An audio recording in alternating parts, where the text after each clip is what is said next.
I'm Susannah Constantine, and this is my wardrobe malfunction with a difference. In case you haven't heard, we did a load of Zoom video episodes when lockdown began and posted them at mywardmal.com. And now, due to overwhelming popular demand, we're loading them onto our podcast feed. The sound quality might be a bit scratchy, but please bear with us. We'll get a load better as we keep going. We're still doing our pyjama party section on our website, so please keep your stories coming by emailing help@mywardmal.com. If you like what you hear, do rate and review us and make sure you follow us at mywardmal on Instagram, Twitter and Facebook. Right, on to the second of our new episodes. Recorded in April 2020, it's with actress, model, businesswoman and one of my dearest friends, Donna Air. It's just a short one, not quite short why, as normally we bang on for hours, but I hope you enjoy it and adore her as much as I do. So let's grab the handles, open my wardrobe doors and find out what's inside. So I am with one of my best friends in the world, and we call each other Midonna and Miss Susie. And Midonna Kebab, it came from that. And then we got Midonna, and then we got Miss Freya, who's Donna's daughter, who is best friends with my daughter, Miss Sisi. So you've just been highly lauded in the amazing series, The Split. And watching you, you know, when you see one of your best friends on screen, which doesn't happen very often because I don't have many famous friends that act. Oh, you've got loads. But I completely forgot who you were as Donna, and you totally sold me on the character. Oh, thanks, darling. I think I forgot who I was for a while as well. It was great to get back on set. I would have enjoyed it even more if I knew it was going to be my last job for such a while. We're going to go to clothes now. And as you know, this podcast is called My Wardrobe Malfunction. I do. I love it. And I'm an avid fan. And we are talking about that, the worst wardrobe malfunction, but also people's relationship with clothes. And with you, you know, you have a real passion for clothes, don't you? I do. Do you know what? Clothes have been like a diary to my life, really. Growing up in Newcastle, right? All girls from Newcastle live for their Saturday nights out. So my whole entire week from being about 14 would be planning what I was going to wear on my big Saturday night out. So I always grew up obsessed with clothes. I remember trying to go out on New Year one night in a silver fishnet dress over a silver bikini. My dad went, "You are not going out looking like that." I went, "Yeah, I am." He went, "No, you're not." I said, "I am. My taxi's outside." And it was the only time my dad got quite cross, but I still made it to the party in my silver fishnet dress. And how old were you then? I was about 15. Okay. Would you ever have let your daughter Freya go out like that? Would you have let her when she was 15? Interestingly, what's quite funny is not that long ago, my daughter came down the stairs in a silver fishnet top. Okay. Which left little to the imagination, and it reminded me of this silver fishnet dress. And I thought, oh boy, here we go. This is payback. Here we go. She's turning into me. And so, Freya is obsessed with clothes, I have to say. She is, isn't she? She really is. And but you know, she has got great style, I think, Freya, and she will love me for saying that. And her I love the fact that they don't follow a trend and they both have their own little way of doing things. Yeah, it is. It's I think clothes are a way to discover who you are in a way. And lots of, teenagers experiment, and it's all self-discovery. So I sort of embrace it really and try not to get... Yeah, you've just got to go with the flow. So my love, okay, so now we are in the midst of lockdown, Corona lockdown. We're all isolating. Yeah, and more than ever, I think it is about comfort clothing. You know, it's finding something that is your comfort blanket. And I wondered if you had one, a little comfort. I've got lots, because actually, even before isolation, I'm very good with comfort clothes. To be honest, it's sort of, I think when you've spent the most of your life, and like all of us now, we've all got to a certain age where clothes are not as important. Yeah. You know, and when you've worked with clothes for so long, the last thing you really want to do is have to think about clothes. So unless I'm working, I'd never think about clothes in my real life. Yeah. I literally wear leggings, jeans, and whatever jumper or t-shirt is off the shelf. But I did find something. I remember, I have it here, this sweatshirt I bought probably in 1998, and I bought it at Fred Siegel's in LA. Okay, hold it up a bit higher. Do you remember this was sort of the style of the 90s?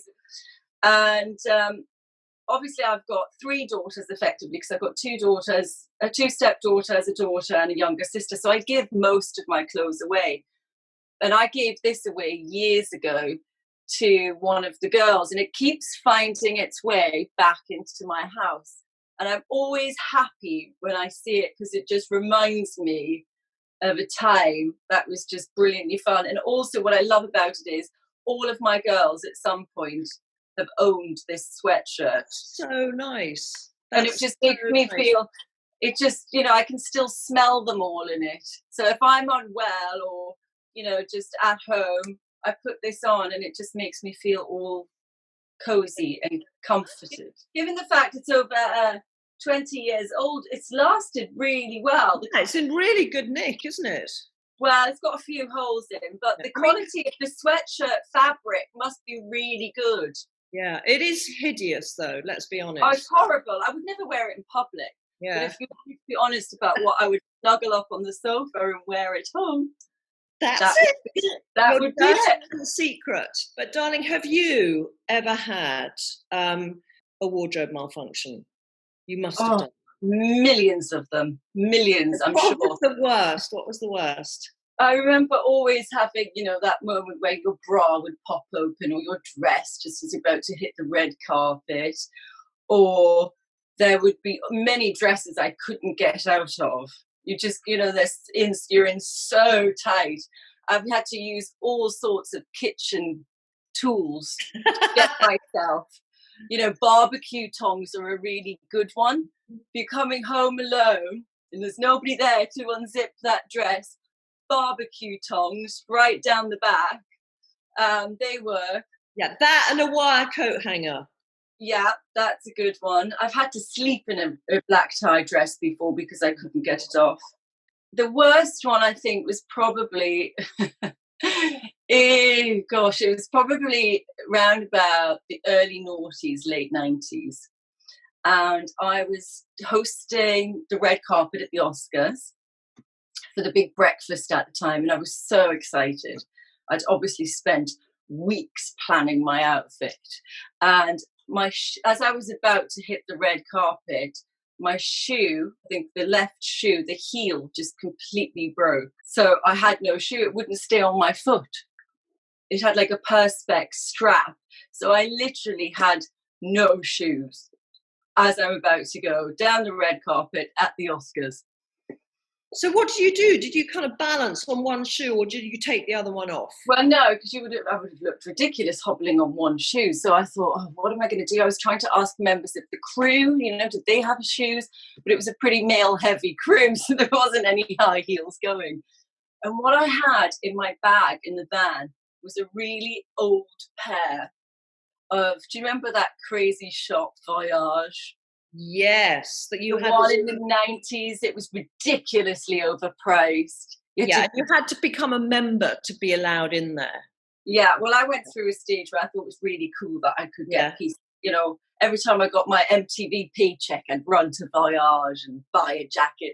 And I had these crazy, flowery, Voyage was very flamboyant and very over the top.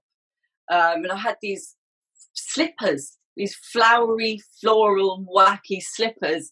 So I had to go and do the red carpet in those. But it was quite creative and inventive, I thought. Oh, my God, Donna. Oh! It was just awful, though. I felt so silly. Then I thought, oh, well, glass of champagne and hope for the best. But that would be a dream come true for me, because I hate wearing heels. And now I can't even stand in a pair of high heels higher than about 2 inches. Yeah, heels are hard work. I mean, it's brilliant now. People don't really wear heels that much No. anymore. No, we don't really. I mean, it's very rare I will wear heels now.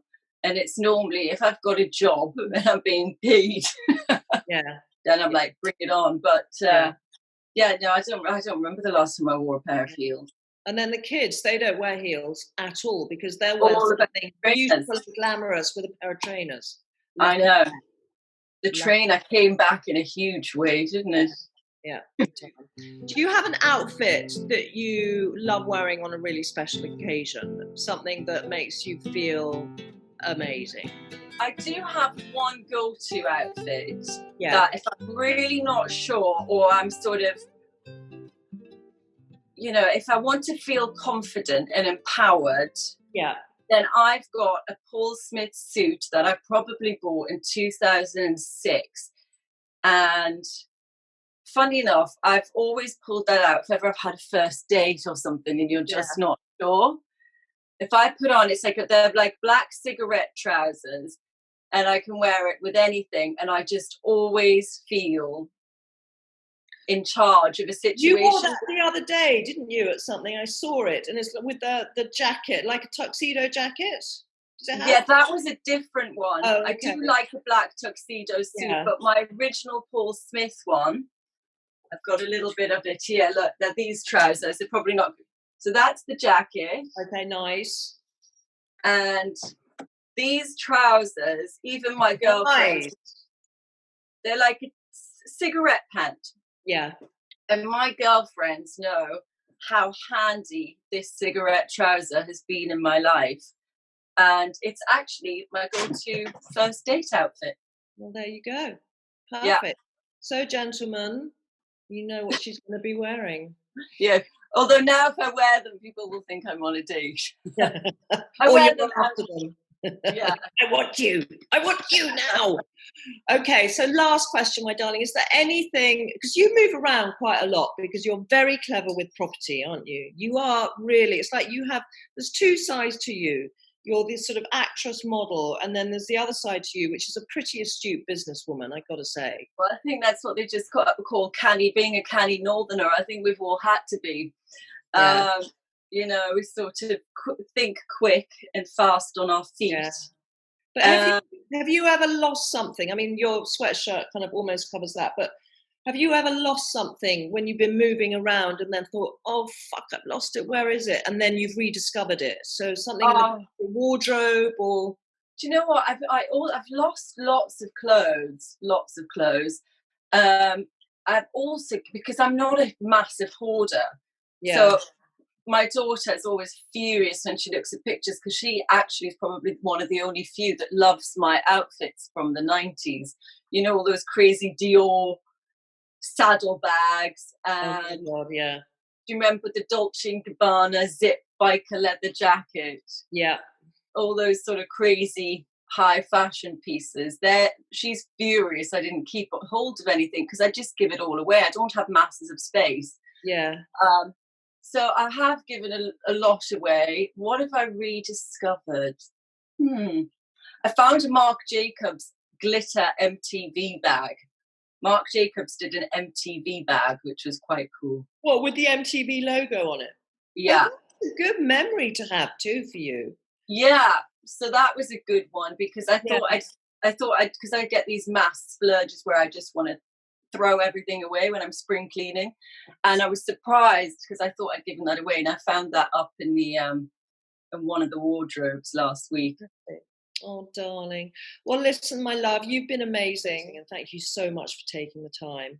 Thanks, darling. I'm going to go and do my daily walk in the park. Are you? I'm mid housework at the moment. I've just started in the bathroom. I've done all the loos, and I'm about to get the Hoover out now. Yeah, have you been cooking loads? I'm gonna like everybody else on social media, bake banana bread this afternoon because I think I'm the only one who hasn't done that yet. Okay, well you better get on it. All right, my darling Midonna Kebab, you have been an absolute joy, and it's so good to see your beautiful face. And I miss you. I miss you too. I miss everyone. I send you masses of love, and I can't wait till I can give you a big squeeze again. Me too. All right, darling. Love you. Love you too. Bye. Bye, guys.